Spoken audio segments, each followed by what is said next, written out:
The hockey world is absolutely buzzing, and that's why you're right back into the latest episode of your source for fantasy hockey news, the Locked On Fantasy Hockey Podcast.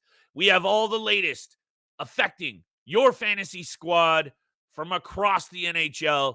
Let's tap in and let's get this paper.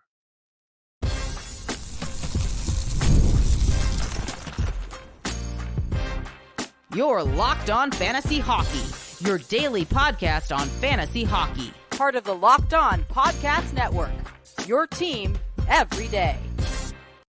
What is going on, everybody, and welcome back inside the lab. It's Flip and Steel here from the Locked On Fantasy Hockey Podcast, and there is no shortage of NHL news to cover, and a shout-out goes to our everydayers holding us down, making us your first listen every single day.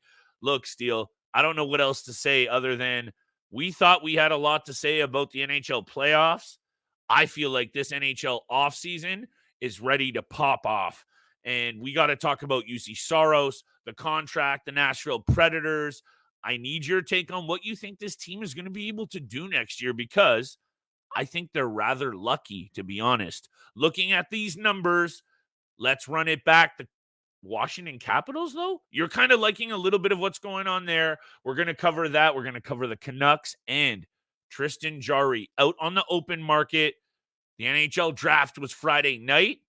We've got so much to talk about. I don't know, honestly, how to focus right now. You know me, Steel. Sometimes I get the old goldfish vision, but I'm focused on UC Saros because from a fantasy perspective, this is one of the best in the business, and I know his numbers have maybe fluctuated a little bit, but he signs a major long-term deal. What's your take on this situation, the Nashville Predators, and everything going down in Music City?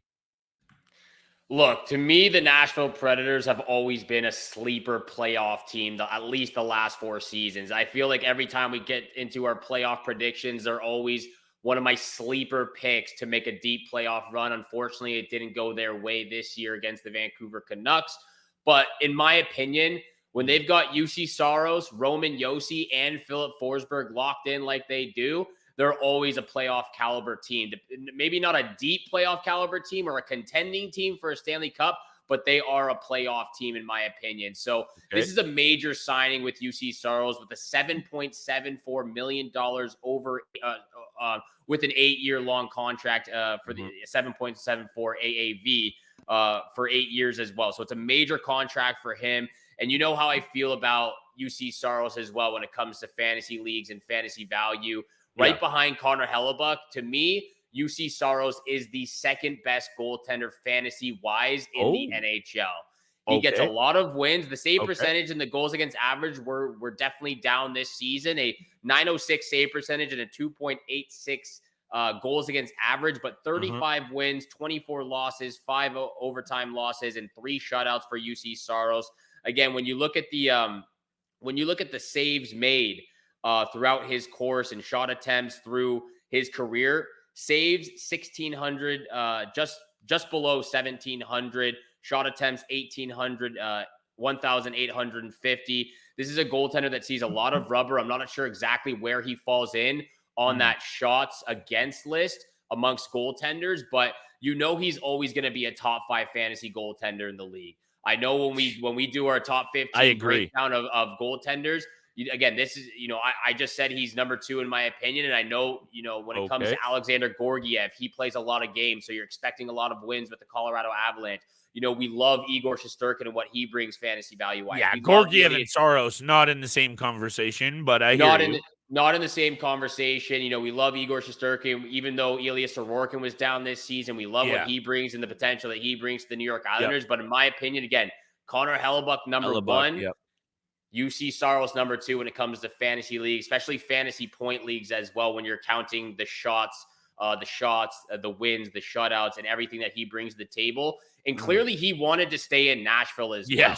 I mean, there was a lot of rumors again about not just as last year. I swear it's been going on for 3 years now about where he could potentially go in a trade. How good he is. People want him. He wanted to stay in Nashville. They signed him to a great deal. Like I said, 8 years, 7.74 AAV. So I love the contract. I love that it came out yesterday as well, so we get to talk about it today. But that's my honest opinion about UC Saros. I believe no matter what, he's a top 5 fantasy goaltender, but I'm putting him number 2 right now. Hey, look, I don't even actually think you and I have the time or the wherewithal right now to nitpick on who is 1 or 2. But I'll say this. He's actually led the NHL in games played the last 3 years in a row or been tied for it.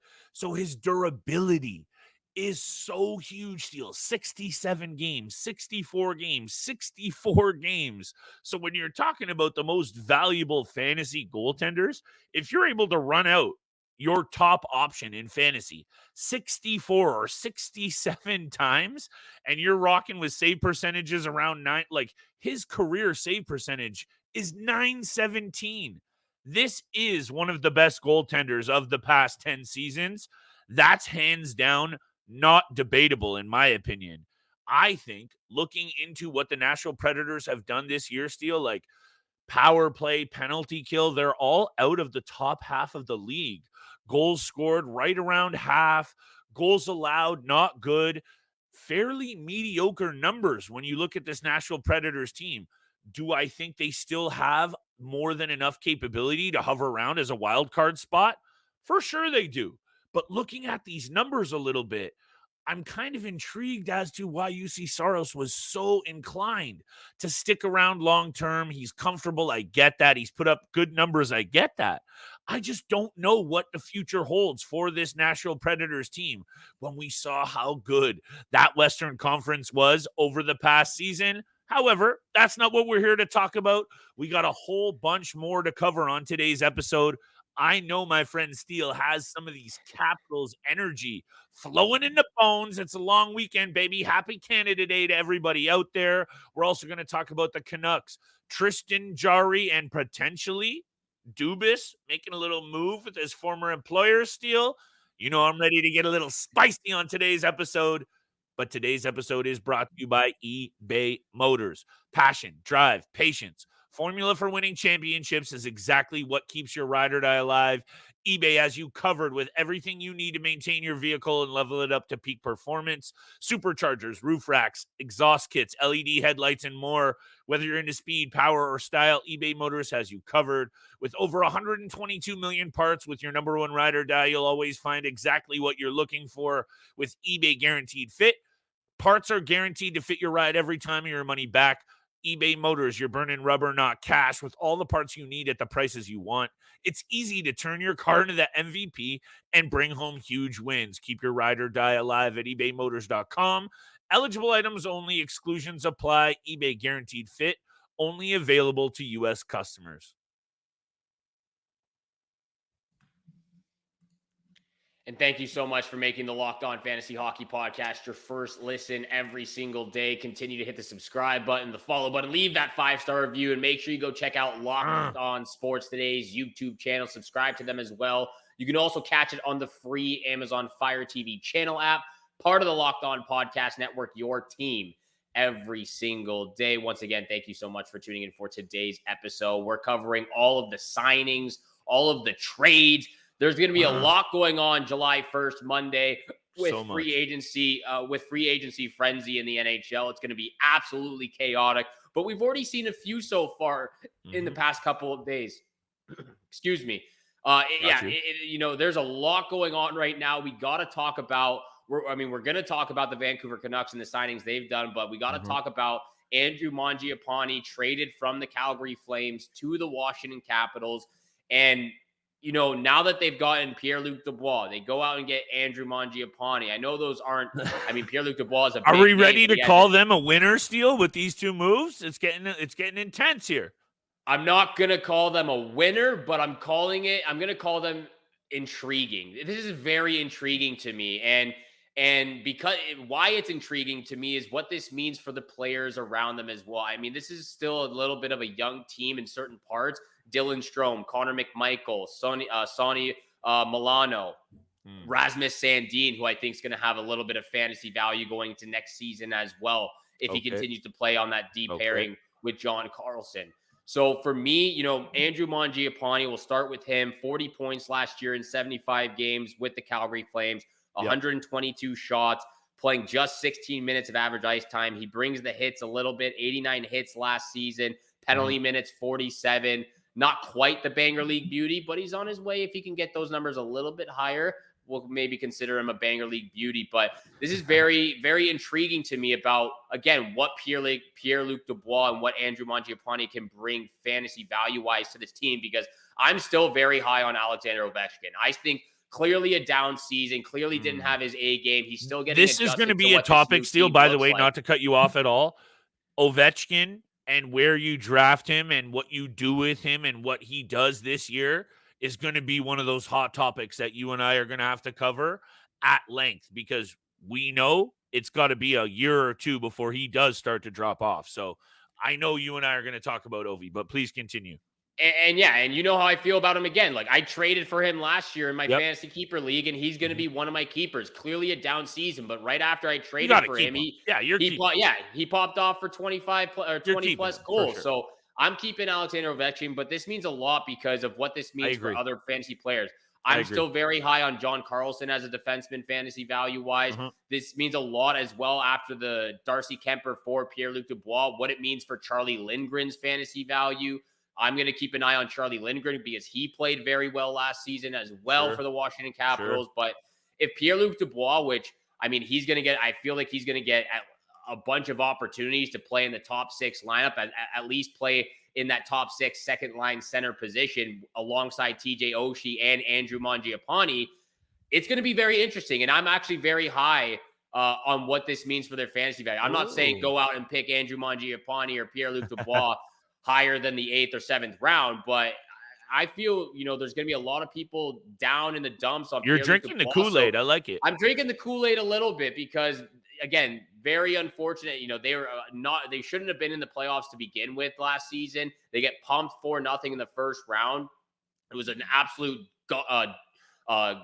absolute dog show out there. Yeah. Gong show out for the dog show. Not a good show. Not a good show whatsoever. But, I mean, Pierre-Luc Dubois and Andrew Mangiapane, these are both draftable guys just in the later stages of the round. Again, once we do our mock drafts and once we get into the season back in August, September, we're going to figure out exactly where they should be going.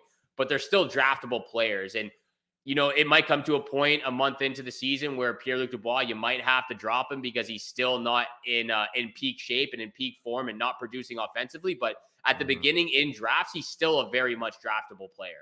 I don't know what the Washington Capitals plan is here for deployment, how they're going to pair their current players with the new ones coming in. I just kind of appreciate that instead of just riding out Ovechkin's last year or two of being actually relevant in the NHL, and I'm not saying he won't be if he plays any more seasons, you just can't help but feel that even just what we saw last year, 1 or 2 more seasons is what feels like is right to expect from Ovi. However, Connor McMichael is the player that I'm looking at in this situation, Steele. And I like this player. Last year, the year before, I've been on, the regular names. Some have hit, some have not. Cole Perfetti, Seth Jarvis, Carter Verhaeghe. The boys I've been on. Connor McMichael will be one that I'm on. I'm going to put it out there now and early. 18 goals, 15 assists, a 25th overall draft pick in the first round who also put up 102 points in 52 games in his last year in the O with the London Knights. This kid can play. And if he is going to get a look in the top 6 now that they're insulating some of these younger players with some veterans who have put it up. Mangiapane, I think, had 35 goals the other year. Let me bring that up, Steele. He had 35 goals. So now I'm taking a look at Connor McMichael as much as I'm sort of unsure about this whole makeup of this roster. Connor McMichael on the come up, who has been putting in his dues in Washington. I'll put it out there now early, Steele. He will be one of those guys that you're going to hear me talk about as a breakthrough type season.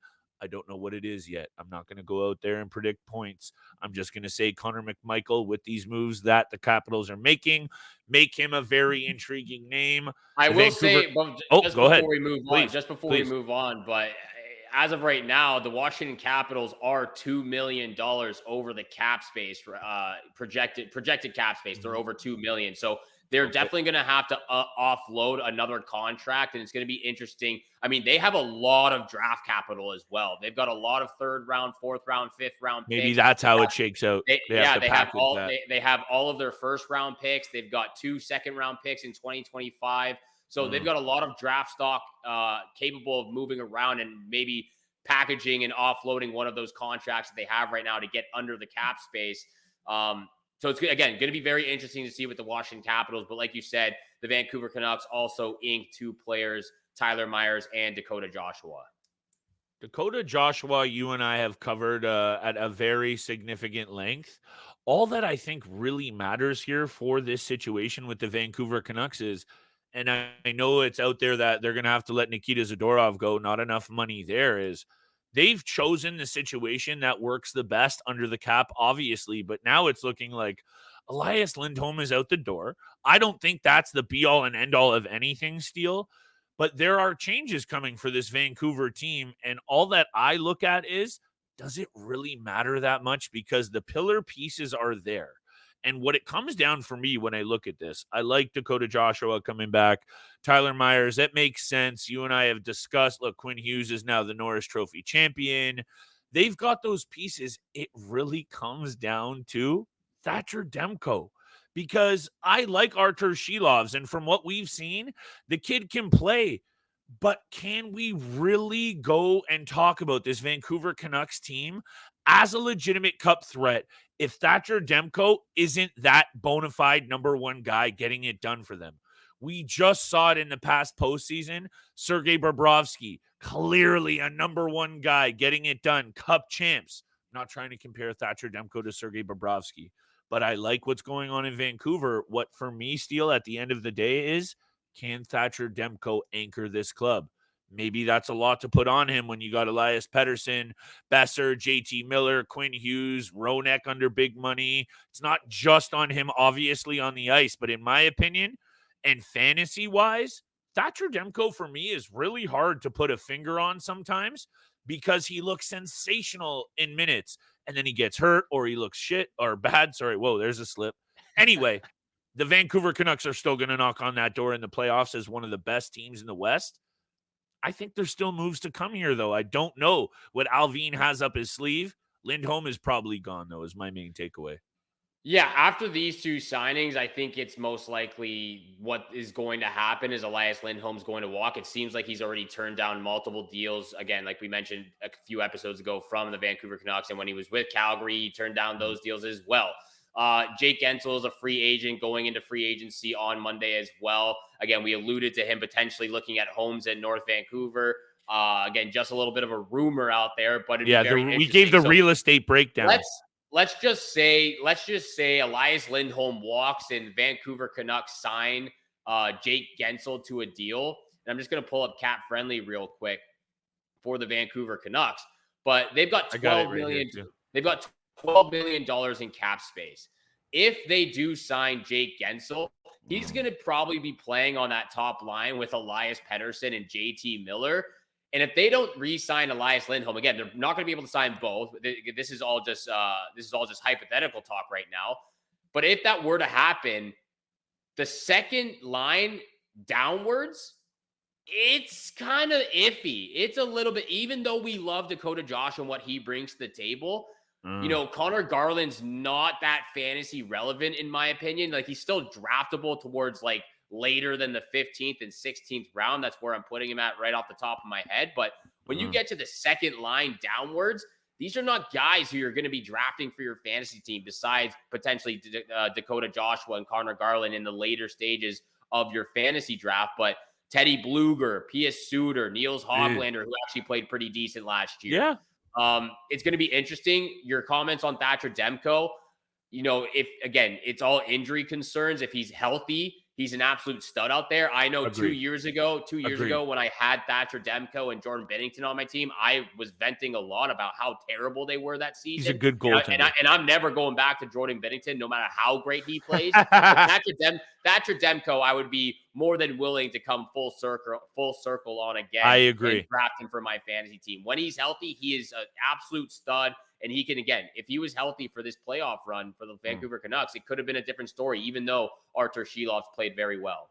Could have been a different story. I'm pretty sure JT Miller, you mentioned playing on that top line. These lines right now on Daily Faceoff are a mess. Pretty sure JT Miller usually anchors that second line center spot. However, you and I are here speculating ahead of July 1. We love speculating. I love speculating too, to the cows come home, pal. I don't have enough left in this Michelob Ultra. However, it's going to change in a matter of 72 hours. We're in the middle of the draft right now. Macklin Celebrini, obviously, number 1. And after that, it's going to be a little bit of what you call an SHIT show. So I already butchered one slip up on the bad word steal. We're not going there again. I'm not sure if you got an ad read or not, but let's giddy up and let's talk about Tristan Jarry and wrap this bad boy up. Tristan Jarry and his future in the NHL right after the break. But first, this episode is brought to you by FanDuel. If you're watching this podcast right now, we know you love sports. Flip and I both love sports. I love them so much, I never want them to stop. But as the playoffs are now over in the NHL and NBA, we get fewer games to watch. In the sports, they're just not sportsing like I want them to. But FanDuel lets me keep the sports going wherever I want. All I have to do is open the app and dream as big as I can dream up any bets when I'm in the right mood. And this summer, FanDuel is hooking up all of us, all the customers, with a boost or a bonus daily. That's right. There's something for everyone every day, all summer long. So head over to FanDuel.com/lockedon and start making the most out of your summer. FanDuel, official sports betting partner of Major League Baseball. And once again, thank you so much for making the Locked On Fantasy Hockey Podcast your first listen every single day. Continue to hit the subscribe button, the follow button, leave a 5-star review. We appreciate all that love and support you show us Monday through Friday. 7 o'clock in the mornings when you can find most of our episodes. Usually it's been coming out at 12 p.m. Eastern Standard Time over the last couple of weeks, but thank you so much for tuning in. Continuing, though, this episode, the conversation of signings, potential future trades, and what's going on. Again, 72 hours from now, it's going to be chaos in the NHL for free agency frenzy. But over to you, my friend. Tristan Jarry, the potential that he could be traded is kind of mental to me. There is a lot of rumors swirling. They're everywhere. And hard to kind of focus in on all of them, to be honest, Steele. But one of them, when it comes to the Toronto Maple Leafs, aside from this Nazem Kadri one that TSN's Craig Button pushed out, that one fires me up very much so. I don't know how they potentially get Nazem Kadri or any of these players because of obvious cap concerns and what have you.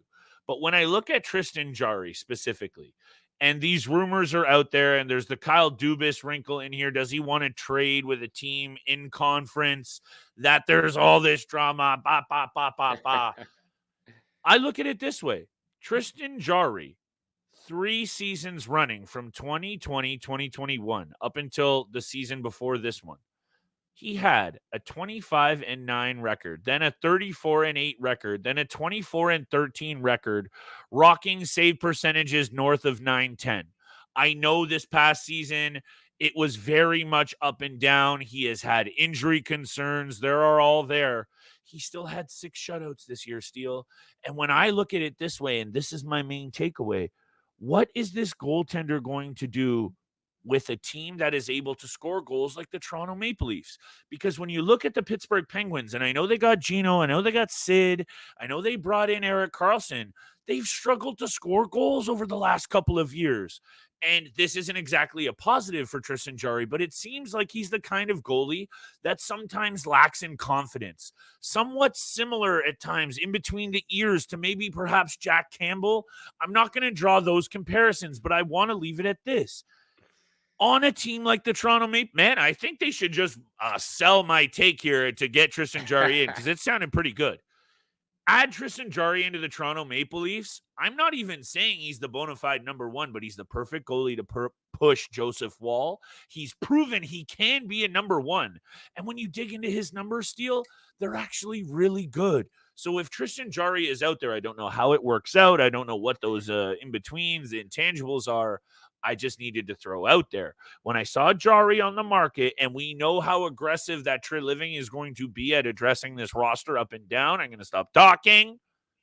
Tristan Jarry seems like the perfect guy to perhaps be in the blue and white next season. And maybe Brad Treliving can somehow trade Matt Murray for Tristan Jarry and do a little reunion for Matt Murray in Pittsburgh. I'm just throwing that out there. That would be very, very I better fun have another sip. I mean, because again, this is all hypothetical. Let's say they do move on. Oh, that's hypothetical. Jarry. If they do move on from Tristan Jarry, what is their prospect? What are their goalie prospects looking like right now? We'd have to take a look at their goalie prospects, but I know they just signed Alex Nedeljkovic to a 2-year deal for $2 million, but that's probably not the goaltender you want to be running with for most of the games. Maybe they go and get John Gibson. Maybe they go and do that. Spitballing even more. They do have just shy of $11 million in cap space. So this could be another interesting move. And if they move on from Tristan Jarry, they're 100% going to be in the goalie market, like a lot of other teams out there. So it's very interesting with a lot of these topics that we talked about in today's episode. It would be very, very cool if Tristan Jarry was in the blue and white Toronto Maple Leaf uniform. That's all we got to talk about for today. Thank you so much for making the Locked On Fantasy Hockey Podcast your first listen every single day. Thank you for tuning in for the Saturday special. We appreciate all that love and support you show us. Thank you again so much for tuning in for today's episode with Flip and I. Have a great day out there. Enjoy the long weekend. July 1st, Canada Day. For all us Canadians out there. Good luck with your bets this summer, and we shall see you back here again on Monday.